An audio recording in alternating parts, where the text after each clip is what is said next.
대해서 한번 평가를 해보도록 하겠습니다. 정성화건 건물 먼저 볼게요. 여기는 일단 가장 최근에 리모델링을 했고, 그 다음에 3층에 아까 주인집 아들이 거주하고 있었고, 임차는 2층, 1층, 지하 1층까지 들어가 있습니다. 물론 지하 1층은 또 새로 임차를 구하고 있고요. 정리하는 차원에서 다시 얘기하면 돌고지역과 상월공역, 여기서 내려서 장이 10구역으로 들어가는 입지, 길목에 위치하고 있는 좋은 입지입니다. 아마 앞에서 설명한 네 가지 건물 중에서 위치는 가장 좋은 것 같아요. 그래서 여기가 활발해지면 건물도 크고 네모반듯하고 하기 때문에 병원, 약국, 학원, 이런 학원 들어가 있죠. 학원 같은 우량한 임차인들이 들어오기에 참 좋은 입지라고 생각이 됩니다. 장점이죠, 이런 것들이. 그리고 평수도 100평이라 좋고요. 근데 단점으로 하나를 꼽자면 전층이 연화조 구조인 게 굉장히 아쉽습니다. 여기서 뭔가 더 가치 상승을 위해서 싹 새로 고침을 할 수 있는 가능성이 물론 있기는 한데 비용이 많이 들겠죠.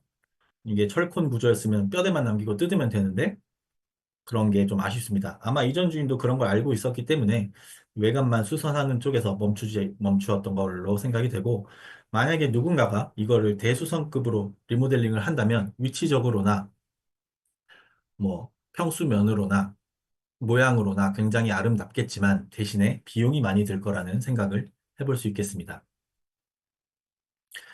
이제 계산하는 게 좀 많이 나와서 잘 따라오시면 좋을 것 같아요. 그럼 이게 과연 35억에 내놨는데 적정가가 얼마일까를 계산을 해보려고 했어요. 세 가지 방식으로 추론을 해보았습니다. 대출을 비율 가지고 추정을 해보고 월세 수익률로도 추정을 해보고 주변 평당가 이렇게로도 비교를 해보았습니다.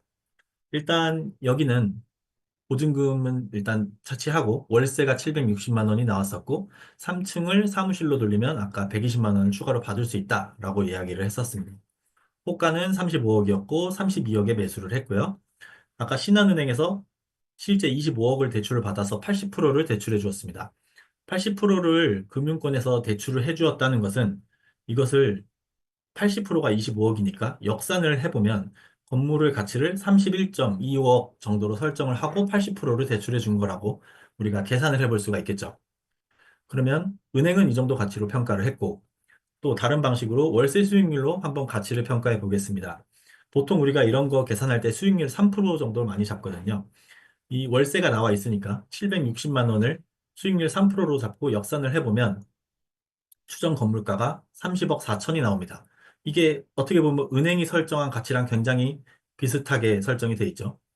만약에 3층을 사무실로 임차 맞추는 것까지 월세로 잡았다라고 계산을 해서 수익률 3%로 계산을 해보면 아까 760만 원에 120만 원을 더한 880만 원이 임차료가 되고 이걸 역산해서 계산하면 건물가가 35.2억이 나옵니다.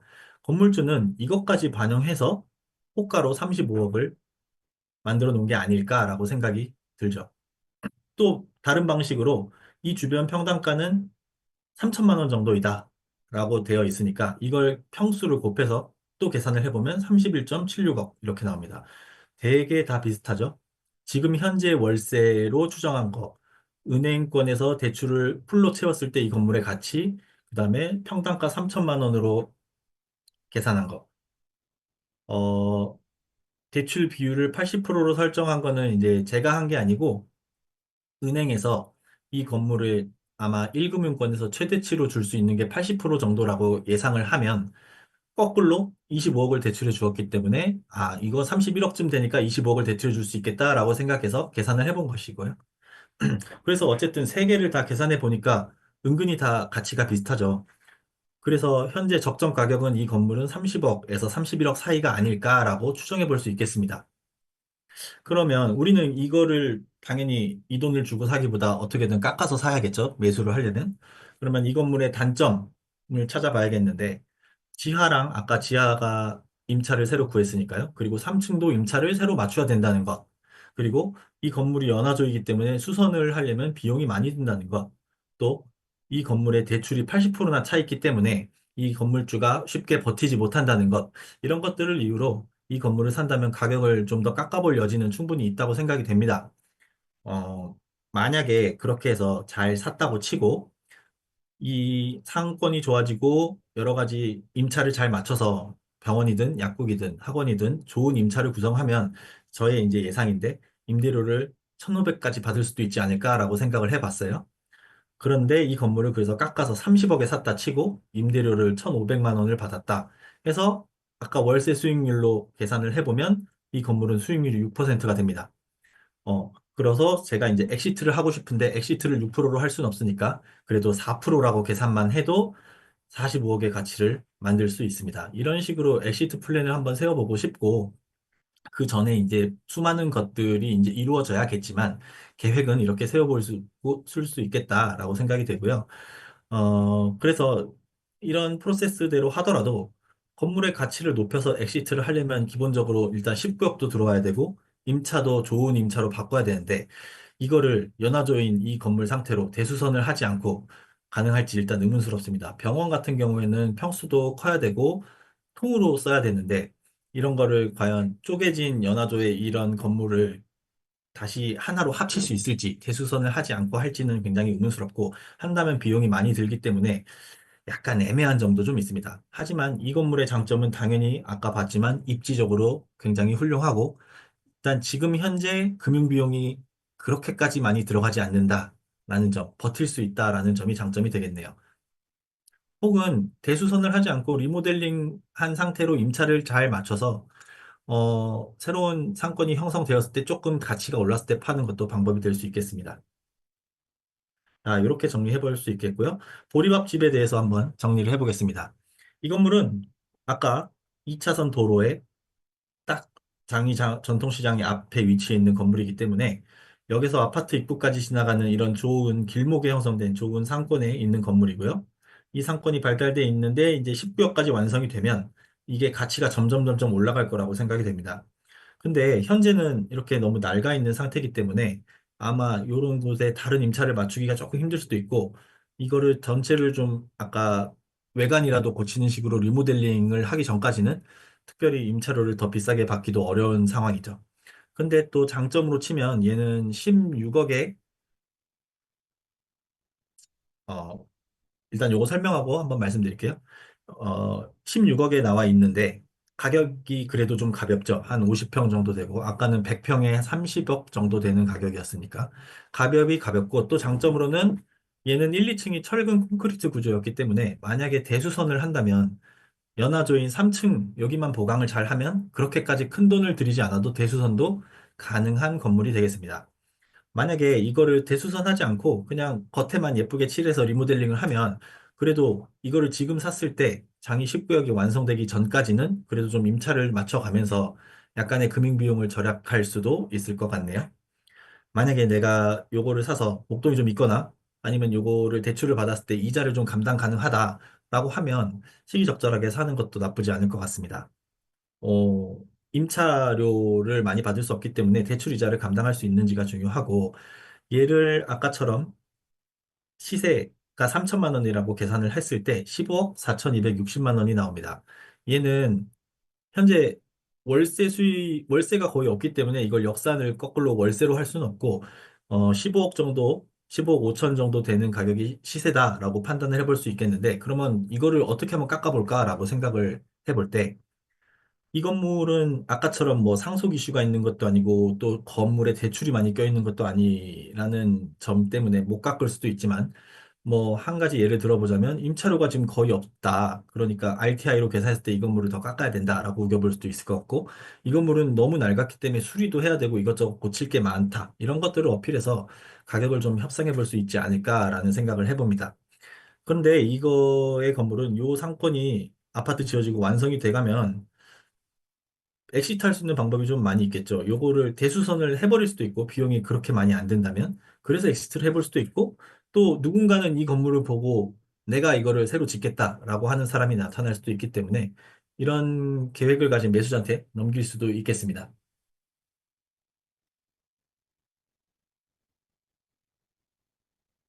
잠깐 부햄님 질문이 있어서 요거를 살짝 넘어가면 보통 우리가 채권 최고액은 120%를 설정하거든요. 은행에서 25억을 대출해 주더라도 등기부 등본에는 120%로 해서 30억 이렇게 설정을 해놓습니다. 나중에 추후에 못 받을 돈까지 계산해서 그렇게 설정을 해놓기 때문에 등기부 등본에 30억으로 나와 있다 하더라도 실제로는 120%를 계산한 거니까 25억을 받았겠구나라고 생각을 하는 것 같아요. 저희가. 그래서 실거래가는 32억이지만 대출은 25억을 받았을 것이야. 그러니까 이거를 비율로 계산하면 80%구나. 이렇게 계산을 한 겁니다. 좀 설명이 됐죠? 자, 그 다음에 세 번째 건물.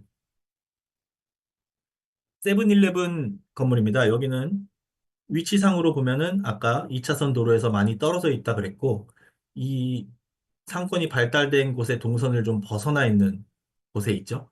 그리고 시장이 여기 있기 때문에 이렇게 흘러가는 시장의 상권에서도 좀 벗어나 있는 그런 모습입니다. 그리고 이 주변은 다 허름한 건물들인데 얘 혼자 새 걸로 올라와서 주변 상권과 결이 전혀 맞지 않는 모습을 보여주고 있고요.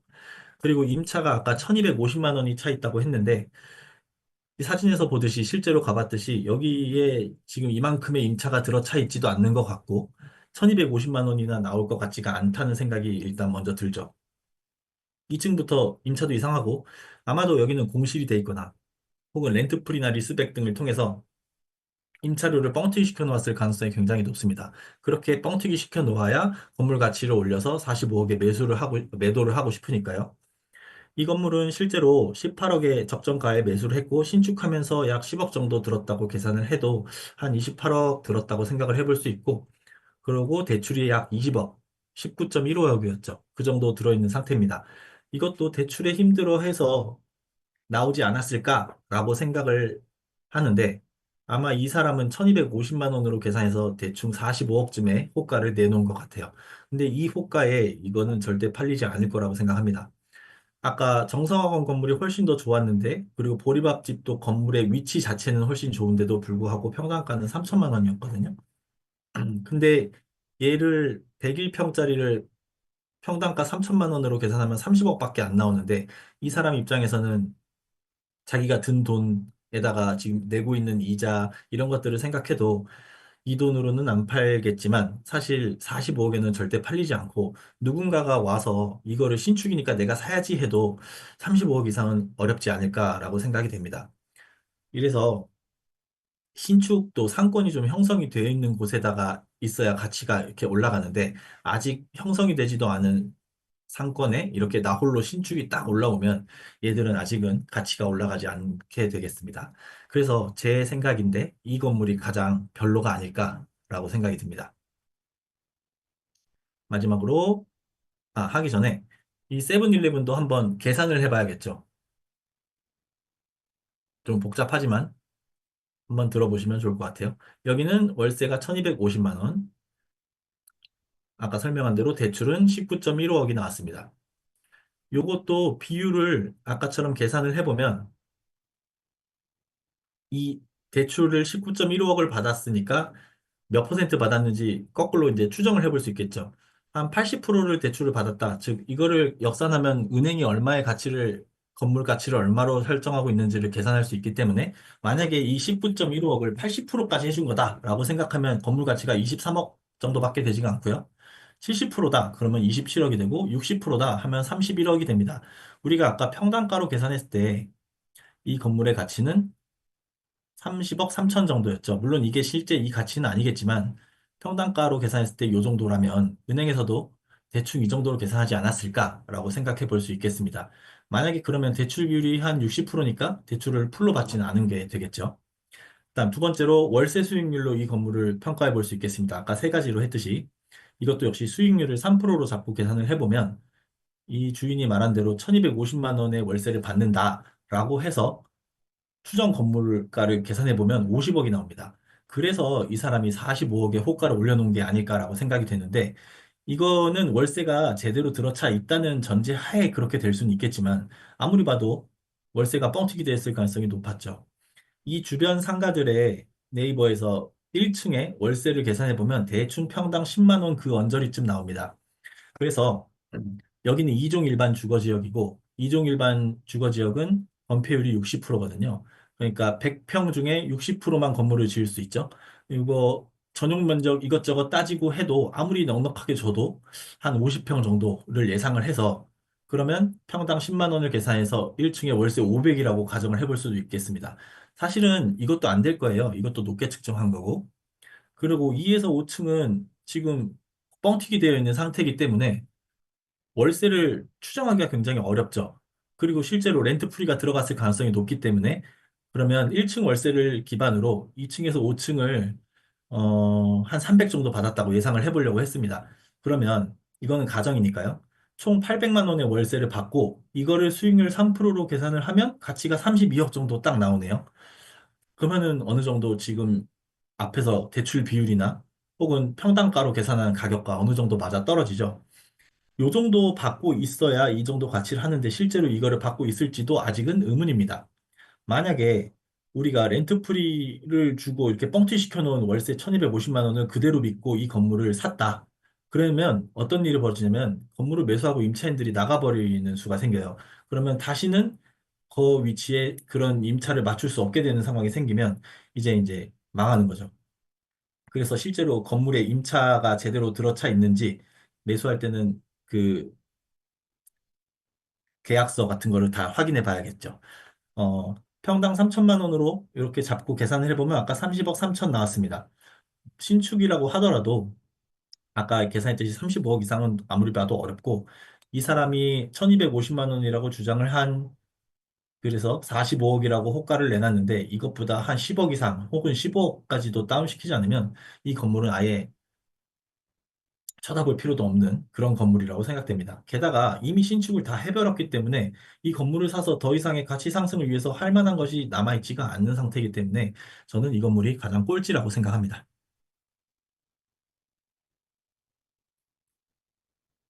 그쵸, 여기는 사기에 가깝죠.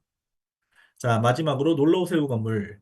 자, 이 건물은 일단 이 장이 사구역이 완성되는데 이 큰 길을 건너야 돼서 상권이 좀 분리가 되는 면이 없잖아 있죠. 그래서 이런 것들이 단점이고요. 근데 유일하게 또 장점을 찾아보자면 이 초등학교 바로 앞에 있는 건물이기 때문에 또 아까 봤듯이 요 3단지 아이들은 여길 건너와서 초등학교를 다녀야 되죠. 그래서 이런 학생들이나 선생님들을 대상으로 문방구, 편의점, 학원 혹은 뭐 카페 이런 것들의 수요를 좀 만들어 놓을 수도 있겠습니다. 이런 특수 상권이 있기 때문에 이 낡은 건물을 굳이 대수선하지 않고 이 건물은 연화조 건물이었죠. 이 외관만 예쁘게 약간 정성학원처럼 외관만 좀 예쁘게 만들어주는 리모델링을 해서 임차를 맞추면 좀 활용도가 생기지 않을까라는 생각을 해볼 수 있겠습니다. 하지만 이제 외관이 너무 낡았죠. 이거 리모델링 하는데 비용도 좀 들 것이고 또 얘를 만약에 대수선하거나 어쨌든 이 명도를 하려면 여기 주택에 들어있는 사람들도 다 명도를 해야 되는 상황이라서 좀 복잡합니다.